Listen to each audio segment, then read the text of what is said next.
अटल सेवा ने आज लखनऊ के गोमती नगर में एक निजी होटल में ग्राम सभा नरही विकास खंड कुड़वार जनपद सुल्तानपुर के मूल निवासी एवं जुगौल लखनऊ के रहने वाले रजनीश कुमार मिश्रा को प्रदेश अध्यक्ष की जिम्मेदारी सौंपी है। अटल सेना के राष्ट्रीय अध्यक्ष जेपी त्रिपाठी ने नियुक्ति पत्र जारी करते हुए कहा कि संगठन राष्ट्रीय सुरक्षा, देशभक्ति, देश की एकता और अखंडता, अपराध मुक्त एवं सनातन संस्कृति की रक्षा के लिए कार्यरत है। रजनीश कुमार मिश्रा के संगठन के प्रति निष्ठा एवं ईमानदारी देखते हुए इन्होंने इन्हें जिम्मेदारी सौंपी है। रजनीश मिश्रा के प्रदेश अध्यक्ष मनोनिया पर उनके समर्थकों में खुशी की लहर दौड़ गई है।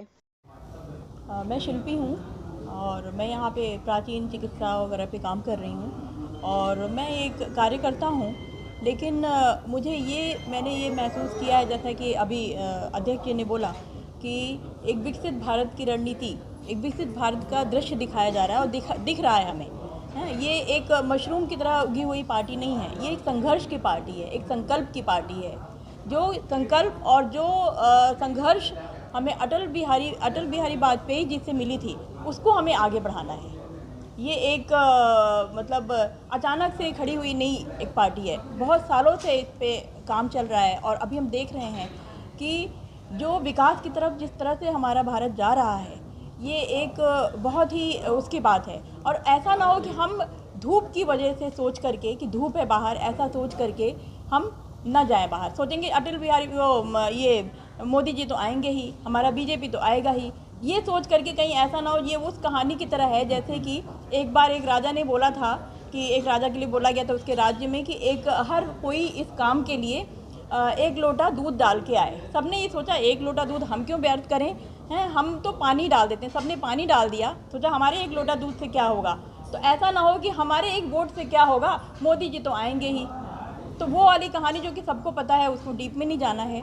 तो इसलिए हमें सबको वोट के लिए प्रेरित करना है, चाहे साम दाम दंड भेद, चाहे कुछ भी हो जाए। क्योंकि ये एक जो हमारी जो ये बीजेपी पार्टी है, अटल सेना की जो पार्टी है, उसने एक चमकता हुआ सितारा की तरह वो प्रकाशित हो रहा है अभी।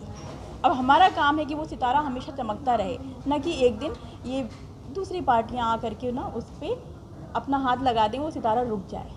तो प्रेस वार्ता का आयोजन किया गया, तो क्या उद्देश्यों को मद्देनजर रख के प्रेस वार्ता की? ये प्रेस वार्ता का मुख्य उद्देश्य ये है कि अटल सेना एक अटल संदेश देश की जनता को देना चाहती है कि जो चुनाव है 2024 का, ये चुनाव इस देश के लिए एक युग परिवर्तन वाला चुनाव है, जो कि 2014 में कभी किसी ने ये नहीं सोचा था कि अगले 10 साल में हम मोदी जी को, जब हम 2014 में हम जिता करके भेजा था देश की जनता ने, तो कभी किसी को अनुमान नहीं था कि 10 साल के अंदर ये परिवर्तन होगा।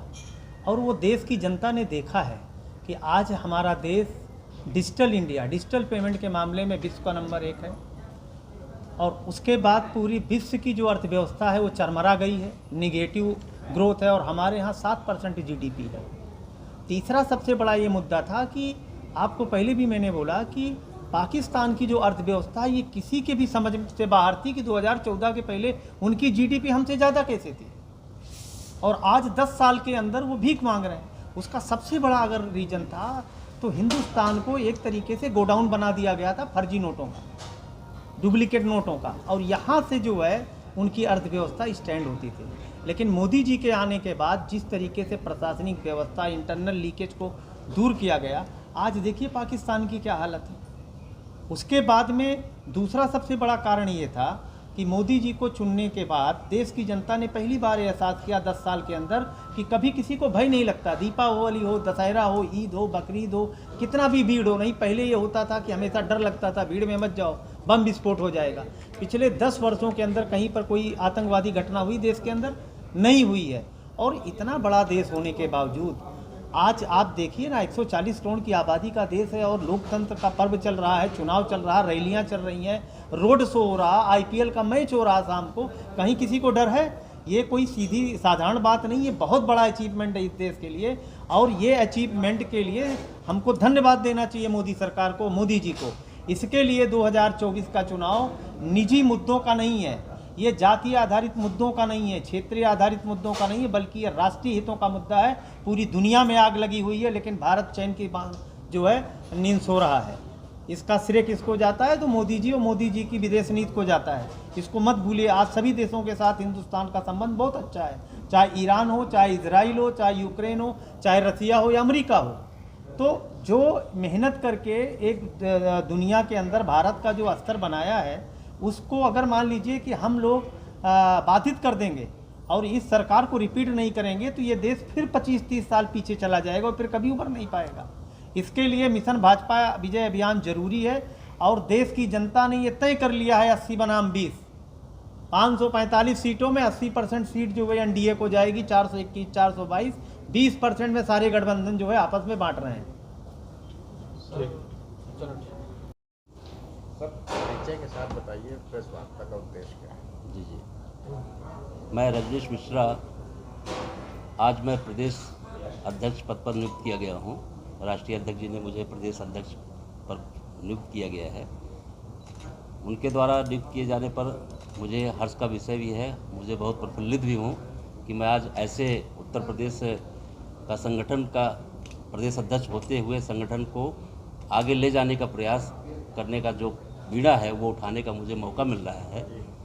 तो कहीं न कहीं जो अभी चुनाव प्रचार भी चल रहा है अटल सेना का, तो इस माध्यम से जो हम चुनाव प्रचार में भी अभी हम हैं, चुनाव अभियान में भी है, मिशन भारत जो हमारा विजय अभियान है भाजपा का, तो हम जगह जगह पे जा कर के हर जगह जो है अटल सेना के माध्यम से कहीं न कहीं हम जो विजय रथ है आगे बढ़ाने का प्रयास करेंगे। सर, एक सरकार पहल कर रही है मतदाता जागरूकता अभियान चला रही है मतदाता, तो उसके लिए आपकी सेना किस तरीके से काम कर रही है? हमारी सेना, जैसे मान लीजिए कुछ लोग ऐसे हैं, कहीं कहते हैं कि भाई गर्मी पड़ रही है, हम वोट डालने नहीं जाएंगे, सोए हुए होते हैं, लेकिन कहीं न कहीं हम जो अगर उनको कुछ जलपान की व्यवस्था करते हैं, कुछ वाहन की व्यवस्था करते हैं, उनको कहते हैं भाई साहब आप उठिए, आपका ये हक है, आप एक देश के राष्ट्र के हित के लिए काम करने जा रहे हैं, आपका कर्तव्य बनता है कि आप जो है आगे बढ़ करके हिस्सा लें, देश हमारा, राष्ट्र हमारा मजबूत हो, यही मेरी कामना है। सर, लखनऊ से राजनाथ सिंह जी चुनाव लड़ रहे हैं, उनके लिए वोट अपील, उनके बारे में तो देखिए, मैं अब आपने छेड़ दिया है, तो मैं वो जब शिक्षा मंत्री थे तब मैं 92-93 में हाई स्कूल का छात्र था और बड़ा अच्छा है कि आज मैं इस माध्यम से उनके तक संदेश पहुंचाने का कार्य करूंगा। मेरा विद्यालय श्री हनुमत इंटर कॉलेज धम्मौर सुल्तानपुर, वहाँ से मैं छात्र रहा। उस समय वो शिक्षा मंत्री थे। मैंने पहला दृश्य माननीय राजनाथ सिंह जी का वहाँ शिक्षा मंत्री के रूप में देखा था। वहाँ मुलाकात हुई, तो मुलाकात तो क्या, वो तो दर्शन हुए थे केवल, जो कि कोई परिचय नहीं, मैं छात्र था।